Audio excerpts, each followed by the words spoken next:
Hey, what is up, all my chill gamers? Welcome back. Today, we're going to be talking about the PS5 Pro that was announced yesterday by Mark Cerny. Everybody who tuned in, thank you guys so much.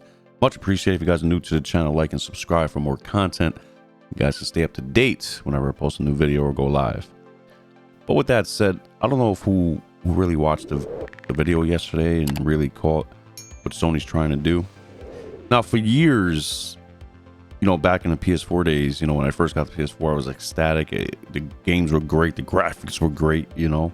Definitely not bashing that because obviously it was 11 years ago. But moving forward to 2026 around about, they launched the PS4 Pro.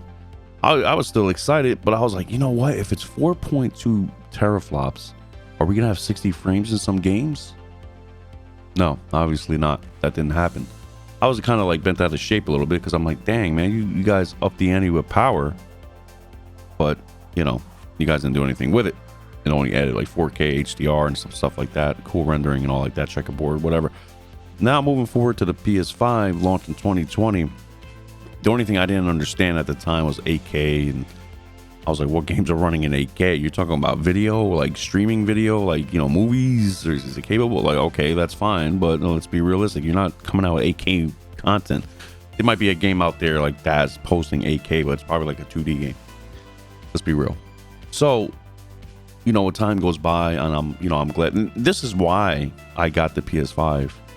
One, it's a new gen console. Obviously, everybody's jumping on new gen stuff, you know, like back in this Sega, Nintendo, NES, SNES, Sega Genesis, Sega Saturn, you know, Sega CD, N64. We always jump on new things, right? So now the PS5 Pro is coming. Going on pre-order September 26th, available November 7th.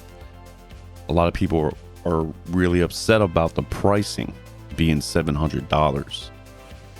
I'm a little up in the air about it. I'm gonna get it regardless. It's an upgrade to my PS5 base. I always said that.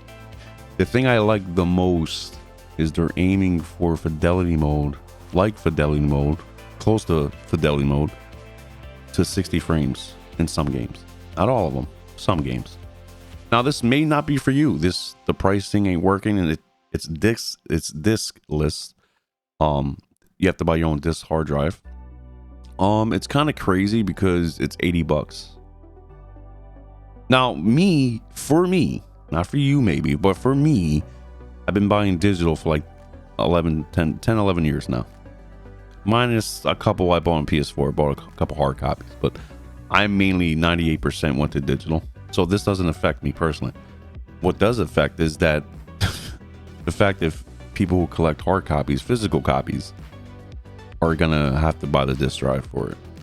You know, I think that's, and again, I agree with some people that said that, hey, the PS4, or rather PS5 Pro digital version should have been $599 or, you know, $650 maybe, and $100 more, $7 or $699 to whatever should be the disc version, which I totally understand, you know. But what we get with the PS5 Pro, and people are like, oh, it's not a major upgrade. It's not supposed to be a next gen type upgrade. It's a mid gen refresh.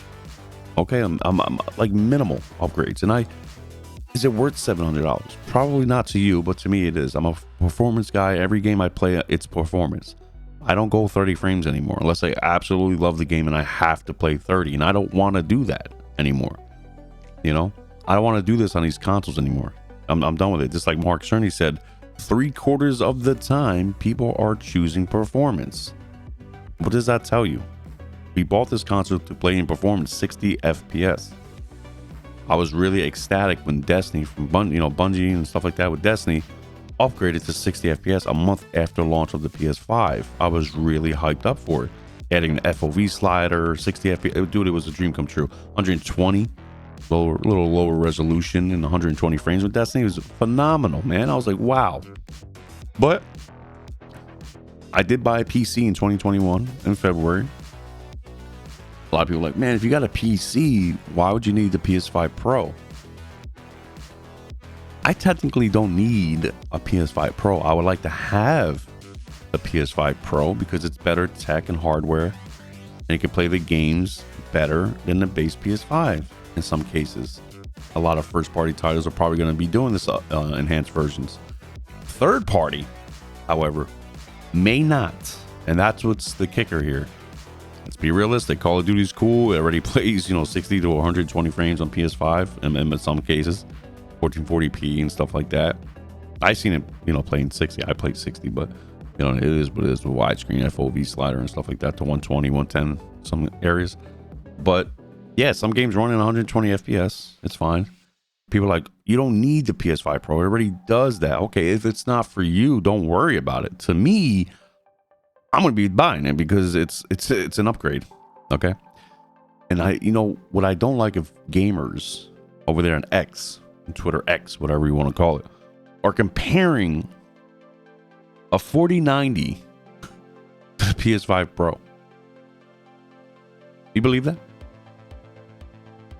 People are like, just get a 4090 or 4080. Mind you, the GPU is $700 to $800 for the 4080 or roundabout, or even probably $1,000 to $1,100 in between there. The 4090, I think, is $1,800 to $2,000.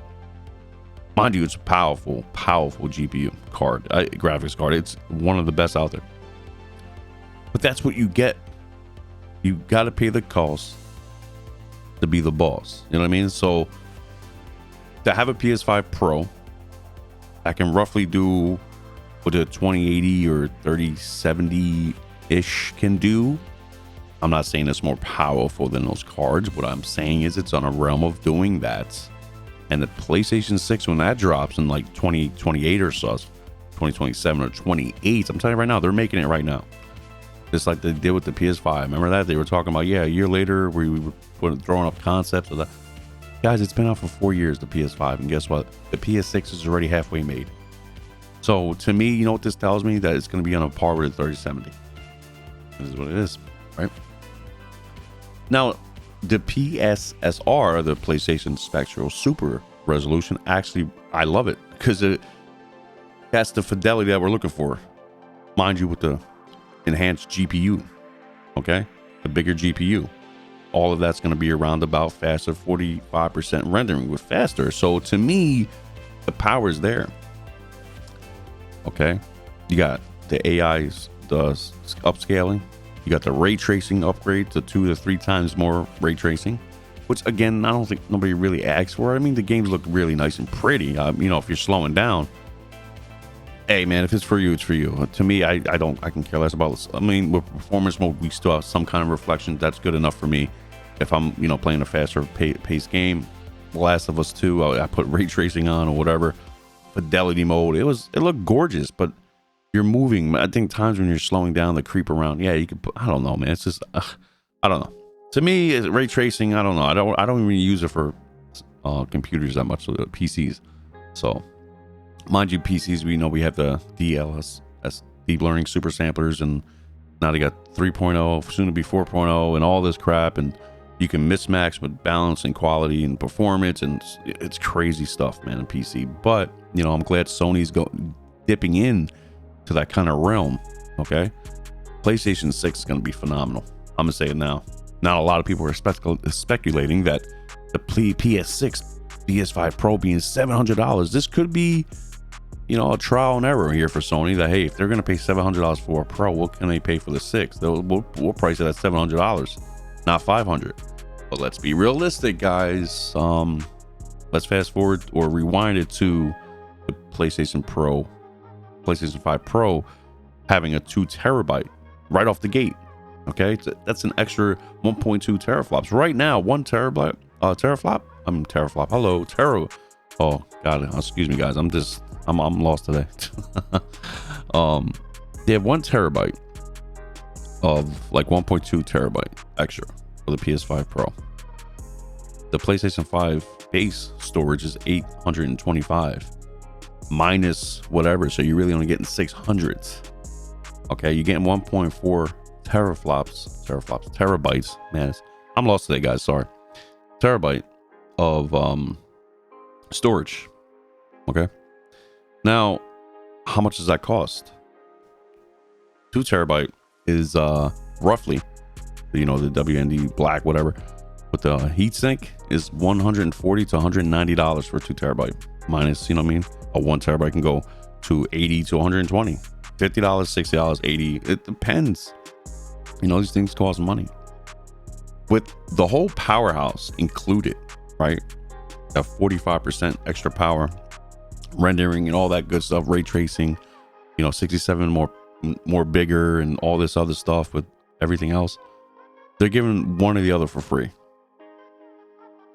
The storage or the power and performance. That's the way I look at it, because a lot of people already have or spent 1 to 4 terabytes of storage. So yeah, I don't know, I'm getting mixed up with teraflops, and it's just so much numbers. It's only Thursday morning, 11:37. I'm just like, I don't know, too tired for this. I don't even have coffee yet. Excuse me, guys. But yeah, we're getting something for free. Now, mind you, what are we getting for free?